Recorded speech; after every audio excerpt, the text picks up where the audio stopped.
Hey guys, in this video we're going to talk about the troubled relationship between Luger, the man behind the Luger pistol, and Paul Mauser, and kind of how this troubled relationship shaped firearms development of the 20th century. So Luger's first name, it looks like George, but the correct pronunciation is something like Hjorge or something like that. I'm not going to try to pronounce that. I'm just going to call him Luger from here on out. I'll leave the correct pronunciation up to Mauro because I'm sure he knows how to say it. Now, the interesting thing is a lot of people don't know that Luger was actually hired, he was brought on to the Mauser team by the Luger group. So the Luger group, because of some sort of finagling, they were able to buy the majority of shares in the Mauser company. So they were kind of de facto owners and controllers.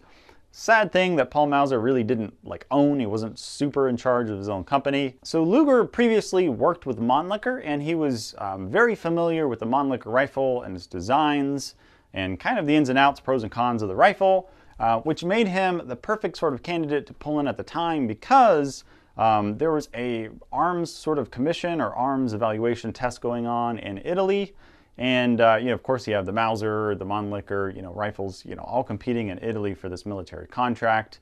And because Mauser's competing against the Mannlicher rifle, Luger's kind of the perfect guy to bring in because he's able to speak fluent Italian and he's able to basically talk about all the bad sides of the Mannlicher rifle and why the Mauser rifle is so good. Because of his previous experience with that, kind of does add some legitimacy behind his opinion instead of just sort of talking just to win the contract. Now, even though Mauser didn't win the Italian military contract, Luger's place within the Luger group was still solidified. And over the next few years, Luger working with the Luger group, he kind of kept tabs on the Mauser rifle development, as well as developing his own guns along the same lines. He was able to develop a rifle, work on pistol designs, kind of do whatever he wanted while he worked for the Luger group. And the Luger group, it was sort of a strange thing. They let their employees compete against each other. They liked the little bit of competition, and then they also knew kind of whatever employee won out would be good for the company because, they would own the patents and they'd be able to make money off of it. So Luger was okay with Luger basically taking ideas from Mauser and doing stuff with it. And that kind of backfired on Luger a little bit. Sometime in 1894, Luger applied and was awarded a patent for the third lug on the Mauser bolt. So that, the third lug that kind of existed in some form or another, maybe experimental or not, some form or another for, many, many years, Luger applied a patent and was awarded this patent. And also in 1894, you have Mauser starting to implement, this three locking lug design. Kind of going from 1895 onwards, he's working on the three lug guns, and then obviously with the German 1898 rifle, it's just all three lugs from then on. So Mauser really did want that third lug, and it existed before. So he was really baffled when he found out that Luger was awarded this patent for it. So a lot of people that worked with Paul Mauser were pretty upset upon hearing about Luger patenting this third lug. It was pretty brazen really for Luger to do this, and so Paul wasn't just going to have that. He wasn't just going to leave it. So Paul actually took Luger to patent court over this. Now, ultimately, this patent case, it went on for many years. And there's a few key things to know about German patent law at the time. So in order for something to be protected, so if a design already exists and then somebody patents it, maybe that didn't actually invent it, usually they wouldn't let that happen. If somebody invented it, they wouldn't let somebody else patent it. But when Luger first actually came out with this batch of 6 rifles, he was experimenting with these 6 rifles in 1894. They had 3 lug designs. Now, when he made these rifles, he actually sent them out to other countries. None of them stayed within Germany. So because of just sort of the wording of the German patent law, those rifles with the third lug was not in use inside of Germany. So therefore, they weren't covered under German patent law protection. So Luger won the case. It's pretty crazy that he was able to win that, even though plenty of people testified on Mauser's side that this existed. They were able to provide examples of bolts that existed well before then that had a third lug. But it's pretty crazy, and Luger won this. So it was 1898 when Luger won the court case. But we're going to step back a couple years back to when Luger found out about, Luger's patent in 1894. Pretty much Luger just put their hands up like, whatever. You know, they kind of allowed that sort of thing to happen in the company.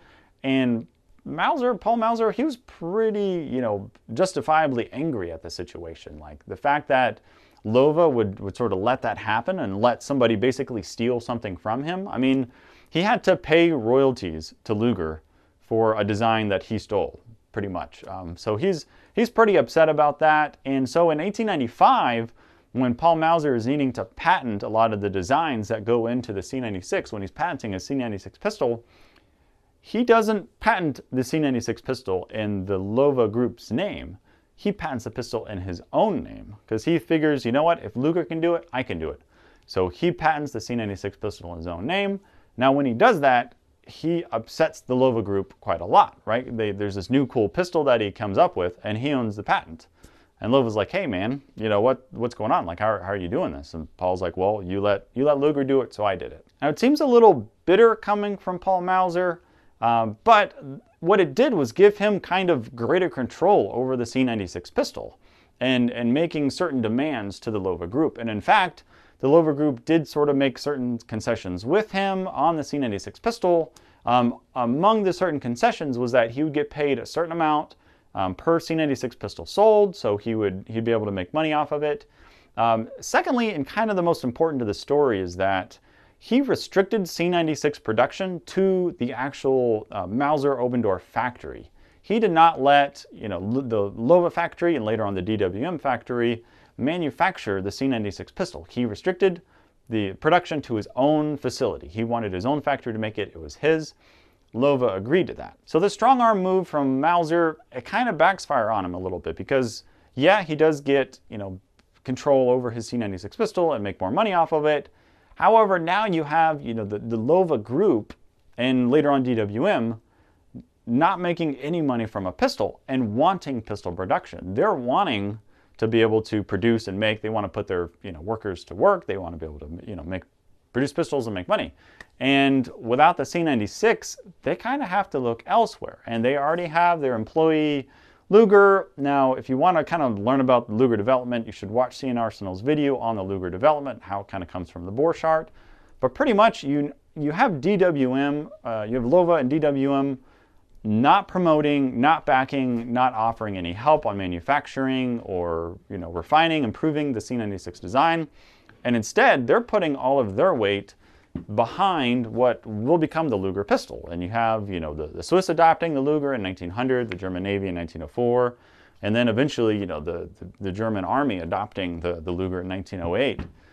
And throughout all those trials, you know, the C96 just keeps losing back to back, you know, from the Luger. So he did get control of his pistol, but sadly his design was pretty dated from the onset. And so you have a pistol like the Luger kind of winning out and winning over his C96 pistol, which, I mean, if he's already sore about the patent, that's gotta hurt, you know, losing out to Luger again, especially because the Luger pistol's not really Luger's design. You know, he just kind of perfected it, or the people that worked with him perfected it. So yeah, it's one of those really neat things because say Mauser never did actually patent the C96 in his own name, you know, we'd probably have a lot more C96s today out there. We'd have C96s, you know, made by Lova and DWM. You'd have, you know, the Lova Group putting their power behind it. We might have maybe improved C96s, you know, bigger, more widespread adoption of C96. But on the flip side of that, we might not have the Luger pistol, which is pretty cool. And it's nice that we have both today. As collectors, we can collect both, you know, C96 and Lugers. So it's just kind of one of those really interesting things. It's one of those stories that a lot of people don't know about, really, when it comes to, you know, the inside dynamics of, you know, different, you know, high-level employees within, you know, the Lova Group. So I've invited Mauro Baudino back on the show to talk a little bit more about the relationship between Mauser and Luger. Mauro is the author of some really good books, including Parabellum is Back, and my personal favorite, Paul Mauser, His Life, Company, and Handgun Development. This is a really good book if you would like to know a lot. He's a curator of the Paul Mauser archive, so he has access to a lot of the original documents. He has a wealth of knowledge, and he's pretty much the go-to for any kind of information on Mauser pistol development and stuff that's happening within the Mauser company at this time. So, Mauro, thank you so much for coming on. Thank you. It's good to be back. I'm feeling really underdressed all of a sudden. Could you tell us a little bit more about what was Luger's first assignments, getting hired on with the Luger group and working with Mauser? In a letter dated the 22nd of October 1891, the Luger commercial managers Kosegarten and Oliven wrote to Paul Mauser about the possible rejection of the Mannlicher rifle in Italy and the consequent possibility to reintroduce the Mauser rifle in the competition for the Italian rifle. In the same letter, the two managers introduced to Paul Mauser a new Luger employee, Georg Luger. Georg Luger was a former Mannlicher employee, and the two managers highlight the fact that Georg Luger was very expert in the Mannlicher design and was the best person to highlight the potential flaw in the Mannlicher rifle design. In addition to that, Georg Luger was fluent in Italian language because he attended the secondary school in Padua, in the north of Italy, that in those days was under the Austrian Empire. So in the end, the two managers suggested Paul Mauser to have Georg Luger visiting Oberdorf in order to become familiar with the Mauser design and help Mauser in pushing his rifle in the Italian competition. Remembering how Luger tried bribery during the Italian military trial, do you think Luger was somewhat of an unethical businessman? There is certainly evidence of Georg Luger unethical behavior. Let's say that we can consider the Georg Luger behavior extremely reckless and borderline. Georg Luger was used to write numerous letters to Paul Mauser, many of them with very little content. The aim of this was to ingratiate Paul Mauser, that was already an influential person in the Luger group. In January 1892, Georg Luger was in Italy to follow the test of the rifle. And he wrote a letter dated the 6th of January 1892. And in this letter, without any shame, he described to Paul Mauser his attempt to bribe the wife of a Romanian officer that was in Rome on behalf of Romania in order to follow the Italian test. In the letter, Georg Luger described that he offered jewelry to this lady if she would help him convince her husband to push and accept the Mauser rifle instead of the Mannlicher one. Do you think that Luger was unethical in his dealings with, Mauser and the patenting of the third lug? Let me say before we start discussing about the legal case between Paul Mauser and Georg Luger concerning the third lug technical solution, that the Paul Mauser archive preserves a copy of the original documents, and we are going to present in this video some of them. The problem with Paul Mauser arose in 1894 when Georg Luger decided to patent on his name a technical solution that was already in use in some of the Mauser rifles. The court decided that it was legitimate to patent this technical solution because the rifles were meant for foreign testing and not for domestic use. Therefore, it was possible for Paul Mauser to patent internally in Germany this new technical solution. This legal loophole sounds like an insult to Paul Mauser. The story is the following. In 1894, Paul Mauser shipped to the Loewe office in Berlin 6 rifles. 3 of them for USA, for testing in USA, and three of them to be shipped to Sir Joseph Jonas in UK, also in this case for testing purposes. The rifle spent a little bit of time in the office in Berlin, where Georg Luger worked, and Georg Luger had the opportunity to analyze these rifles. And because he was very familiar with the Mauser design, he noticed immediately that this third loop solution was not yet patented, and then he decided, let's say without any shame, to patent on his name this technical solution. In 1894, the patent was granted to Georg Luger, and immediately after, Georg Luger started asking money to Paul Mauser for the royalties. The main point we need to discuss is why Loew accepted this Georg Luger unethical behavior, or in other words, why Loew accepted internal competition in the company. We think that Loew accepted internal competition with the aim of manipulate the results. So in the end, Loew was used to bet on several horses to see which one succeeded. And this with the aim of do not create hegemonic situation in the company, and also to make clear that everyone could be challenged at any time.